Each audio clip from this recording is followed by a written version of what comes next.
Selamat pagi saudara-saudara, sebelum kita memulai membaca Alkitab, mari kita berdoa. Terima kasih Bapak, kami bersyukur pagi ini bisa bangun dengan tubuh yang sehat tanpa kurang apapun. Sebelum kami melakukan aktivitas hari ini, kami rindu untuk membaca Alkitab Tuhan, untuk melandasi hidup kami dengan kebenaran-Mu. Oleh sebab itu kami semakin hari semakin berkenan di hadapan-Mu Tuhan. Urapilah setiap kami Tuhan, di dalam nama Tuhan Yesus. Haleluya. Amin.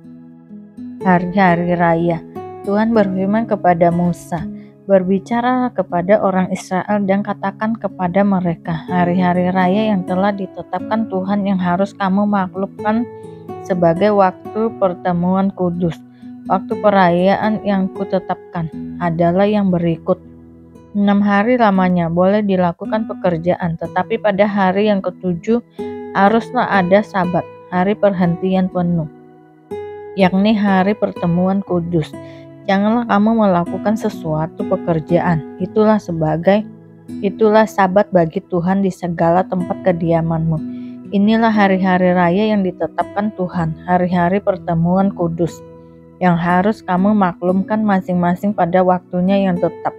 Dalam bulan yang pertama, pada tanggal 14 bulan itu, pada waktu senja, ada Paskah bagi Tuhan. Dan pada hari yang ke-15 bulan itu ada hari raya roti tidak beragi bagi Tuhan. 7 hari lamanya kamu harus makan roti yang tidak beragi.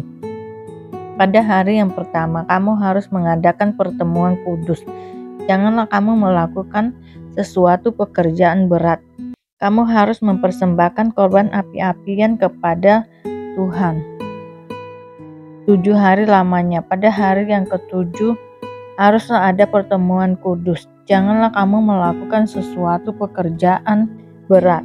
Tuhan berfirman kepada Musa, "Berbicaralah kepada orang Israel dan katakan kepada mereka, apabila kamu sampai ke negeri yang akan kuberikan kepadamu dan kamu menuai hasilnya, maka kamu harus membawa seberkas hasil pertama dari penuaian kepada imam. Dan imam itu haruslah mengunjukkan berkas itu di hadapan Tuhan, supaya Tuhan berkenan akan kamu. Imam harus mengunjukkannya pada hari sesudah Sabat itu. Pada hari kamu mengunjukkan berkas itu, kamu harus mempersembahkan seekor domba berumur setahun yang tidak bercela sebagai korban bakaran bagi Tuhan, serta dengan korban sajian dari 2/10 eva tepung yang terbaik, diolah dengan minyak sebagai korban api-apian bagi Tuhan, yakni bau yang menyenangkan, serta dengan korban curahannya dari 1/4 hin anggur. Sampai pada hari itu juga, janganlah kamu makan roti atau berti gandum atau gandum baru, sampai kamu telah membawa persembahan Allahmu. Itulah suatu ketetapan untuk selama-lamanya bagi kamu turun-temurun di segala tempat kediamanmu. Kemudian kamu harus menghitung mulai dari hari sesudah Sabat itu, yaitu waktu kamu membawa berkas persembahan unjukan. Harus ada genap 7 minggu. Sampai pada hari sesudah Sabat yang ke-7, kamu harus terhitung 50 hari.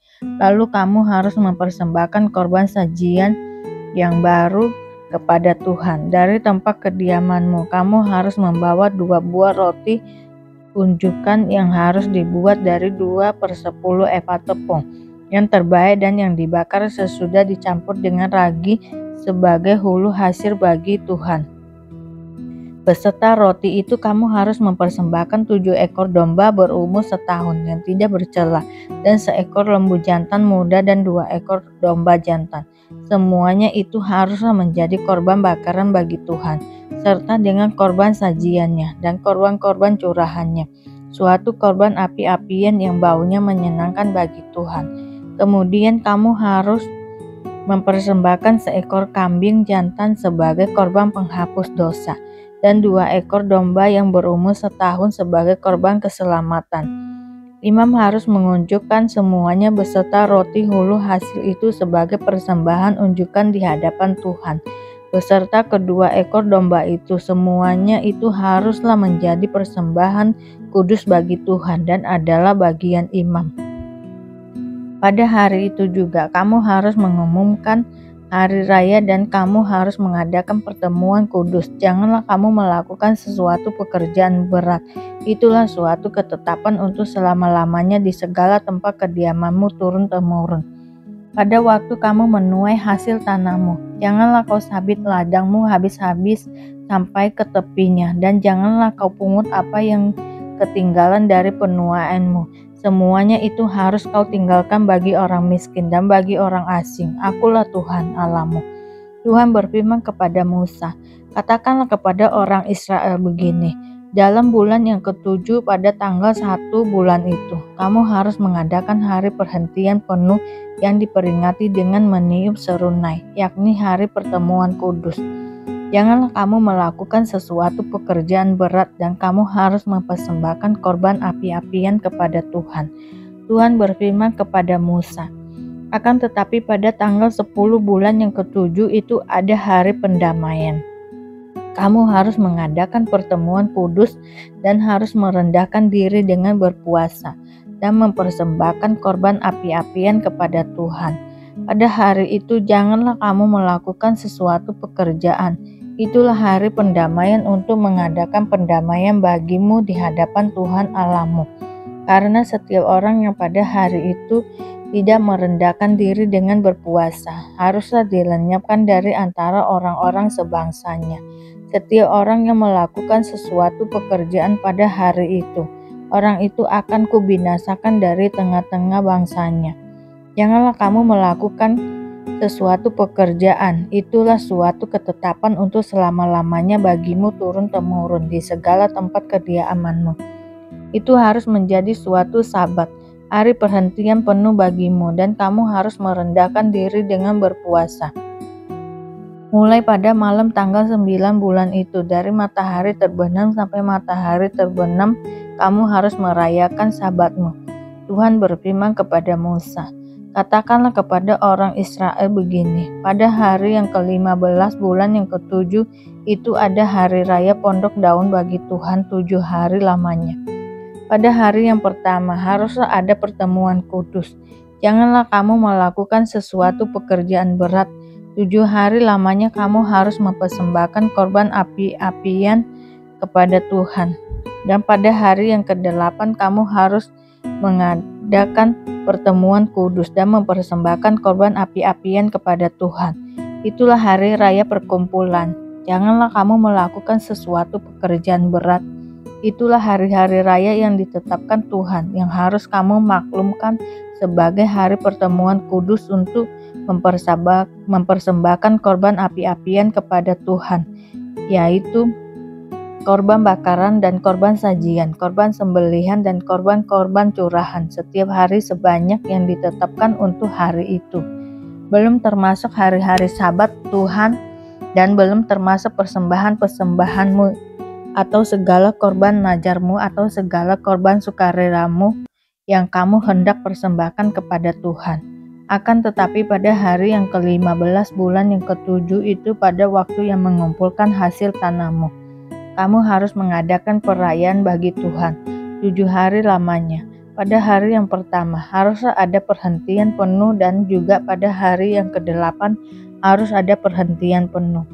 Pada hari yang pertama kamu harus mengambil buah-buah dari pohon-pohon yang elok, pelepah-pelepah pohon-pohon korma, ranting-ranting dari pohon-pohon yang rimbun dan dari pohon-pohon gandarusa, dan kamu harus bersukaria di hadapan Tuhan Allahmu 7 hari lamanya. Kamu harus merayakannya sebagai perayaan bagi Tuhan 7 hari lamanya dalam setahun.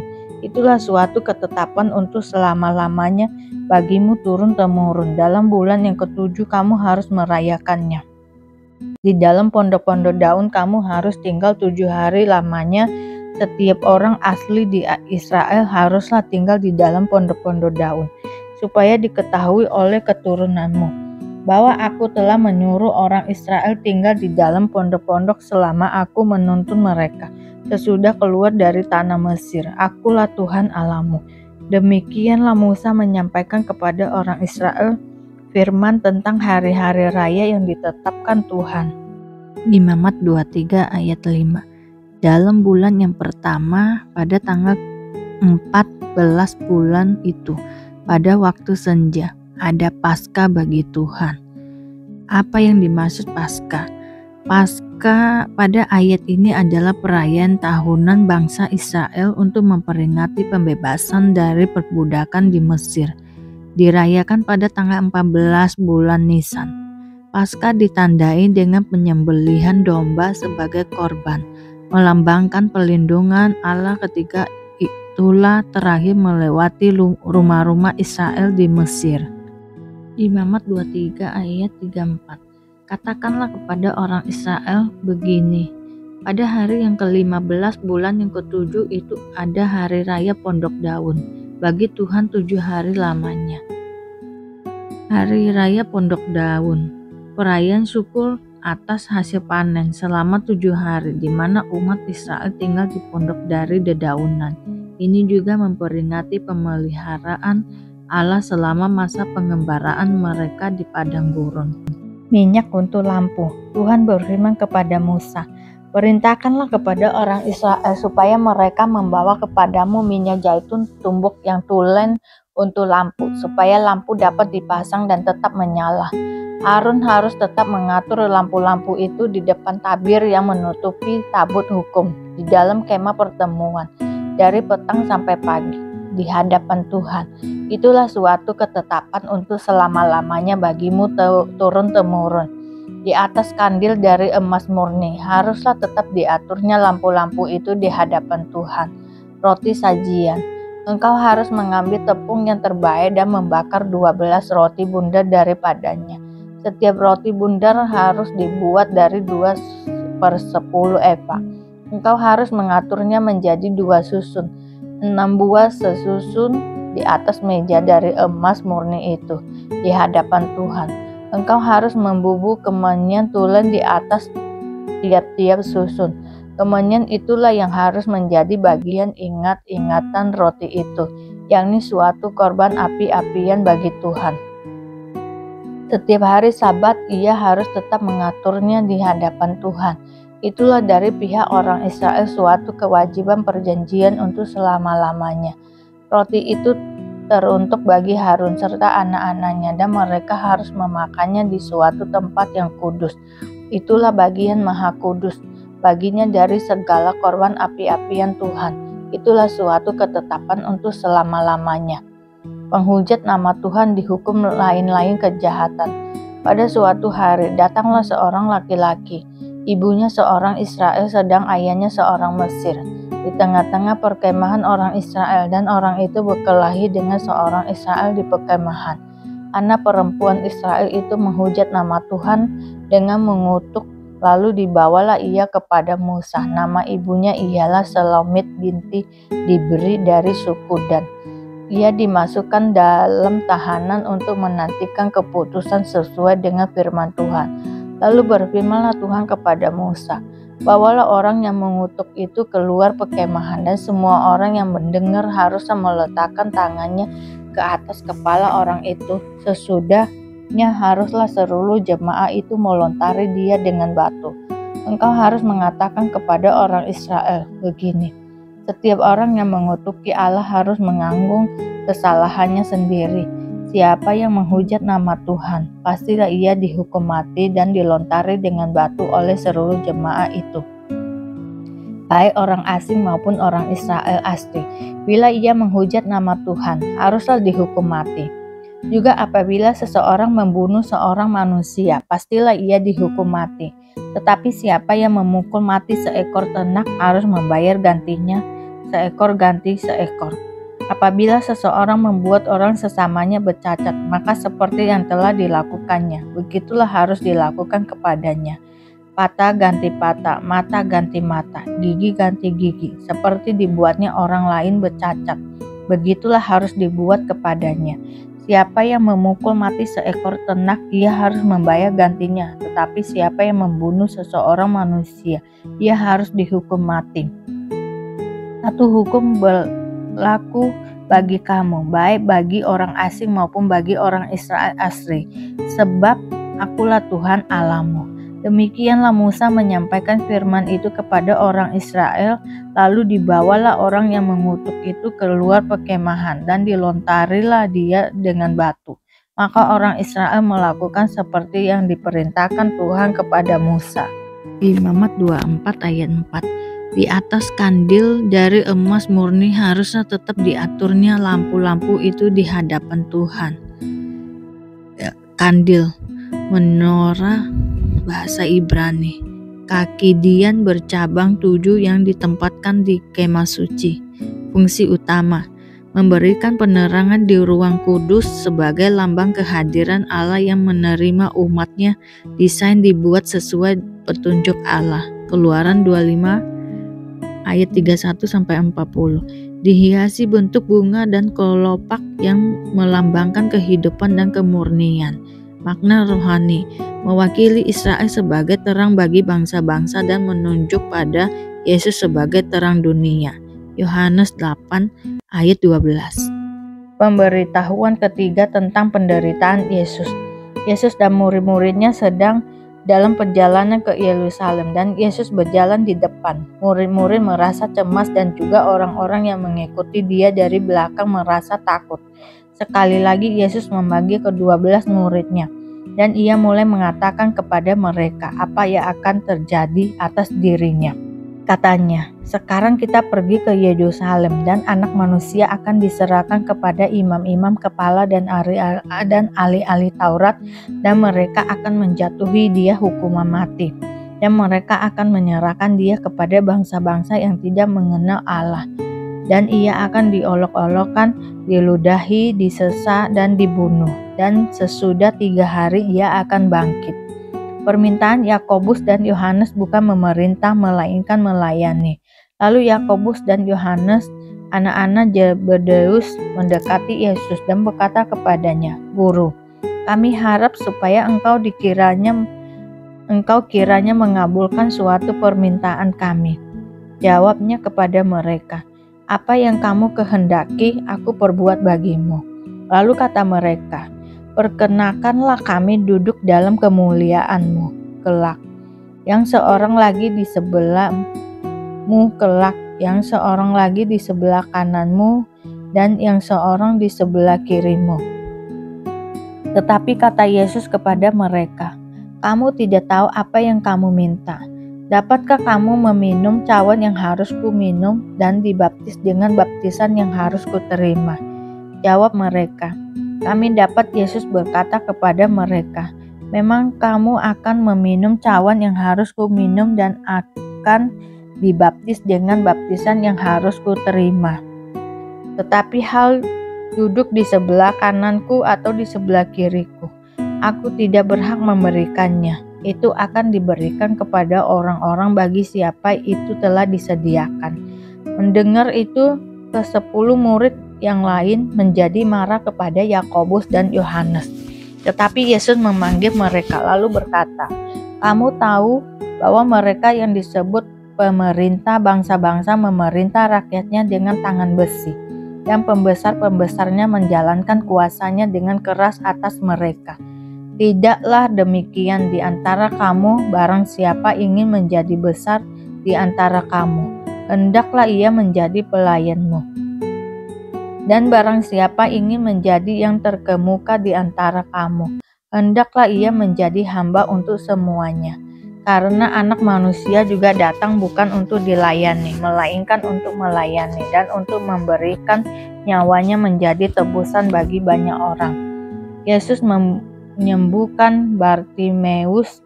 Lalu tibalah Yesus dan murid-muridnya di Yeriko.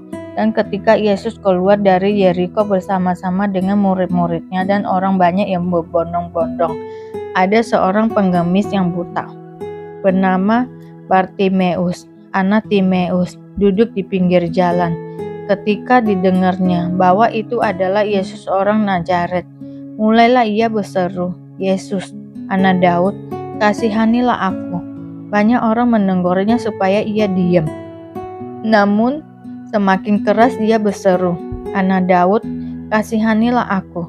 Lalu Yesus berhenti dan berkata, "Panggillah dia." Mereka memanggil orang buta itu dan berkata kepadanya, kuatkan hatimu, berdirilah. Ia memanggil engkau. Lalu ia menanggalkan jubahnya. Ia segera berdiri dan pergi mendapatkan Yesus. Tanya Yesus kepadanya, "Apa yang kau kehendaki supaya aku perbuat bagimu?" Jawab orang buta itu, "Rabuni, supaya aku dapat melihat." Lalu kata Yesus kepadanya, "Pergilah, imanmu telah menyelamatkan engkau."